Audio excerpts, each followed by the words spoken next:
Penegasan ini disampaikan Menko PM Abdul Muhaimin Iskandar dalam rapat kerja bersama Badan Anggaran DPR RI di Kompleks Parlemen Jakarta pada Senin 8 Juli 2025. Menurutnya, penanganan kemiskinan harus bergerak ke arah pemberdayaan agar masyarakat lebih mandiri dan produktif. Bantuan sosial masih diberikan, namun hanya sebagai penyangga sementara.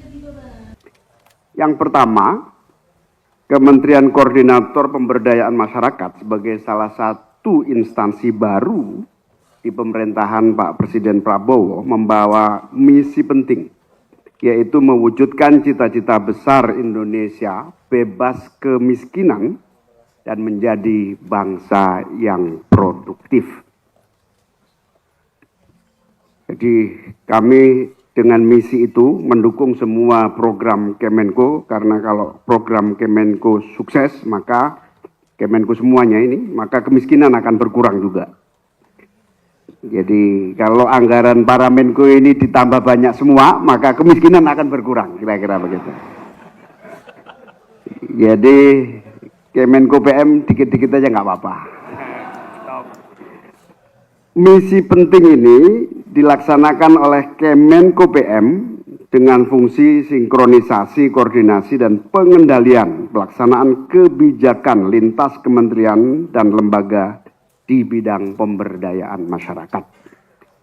Sejalan dengan tujuan itu, organisasi Kemenko PM juga mengampu dua lembaga strategis, yaitu pertama Dewan Jaminan Sosial Nasional, yang berperan merumuskan kebijakan umum dan pengawasan penyelenggaraan sistem jaminan sosial, yaitu BPJS Kesehatan dan BPJS Ketenagakerjaan.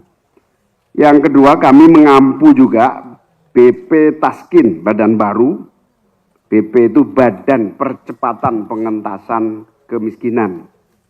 Ketuanya sudah terkenal, mantan anggota DPR, Budiman Sujatmiko. Kemenko Pemberdayaan Masyarakat mengkoordinasi 6 kementerian dan 4 lembaga lainnya, yaitu Kemensos Sosial, Kementerian Perlindungan Pekerja Migran Indonesia, Kementerian Desa Pembangunan Daerah Tertinggal, Kementerian Koperasi, Kementerian UMKM, Kementerian Ekonomi Kreatif, BPJS Kesehatan, BPJS Ketenagakerjaan, DJSN, dan BP Taskin. Jadi ada 10 lembaga. Kalau 10 lembaga anggarannya agak tinggi, ya lumayan wajar kira-kira gitu. Dalam strategi baru ini, maksimal pemberian bansos dibatasi hanya 5 tahun, kecuali untuk lansia dan penyandang disabilitas. Langkah ini selaras dengan target nasional untuk menghapus kemiskinan ekstrim pada tahun 2026 sesuai RPJMN 2024 hingga 2029. Untuk mendukung pelaksanaan program yang presisi, pemerintah menggunakan data tunggal sosial dan ekonomi nasional atau DTSEN sebagai basis intervensi kebijakan. Bapak Ibu sekalian, arah kebijakan dan indikator Kemenko Pemberdayaan Masyarakat mewujudkan masyarakat yang mandiri dan produktif. Bahwa tugas Kemenko Pemberdayaan Masyarakat yang paling utama adalah mewujudkan prioritas nasional yang ketiga, yaitu terciptanya lapangan kerja yang berkualitas, penguatan kewirausahaan, dan industri kreatif. Juga prioritas nasional yang keenam, yaitu pemberantasan kemiskinan melalui pembangunan dari bawah desa dan terciptanya ekosistem pemberdayaan masyarakat dan pemerataan ekonomi.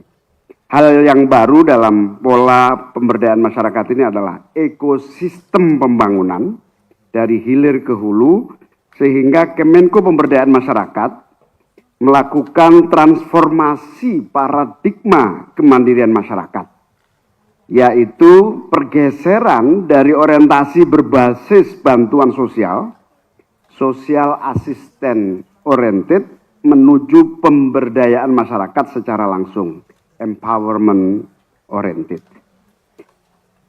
Masyarakat tidak boleh lagi hanya bergantung pada bantuan-bantuan sosial APBN, melainkan harus mandiri dan produktif untuk meningkatkan taraf hidup dan martabat mereka.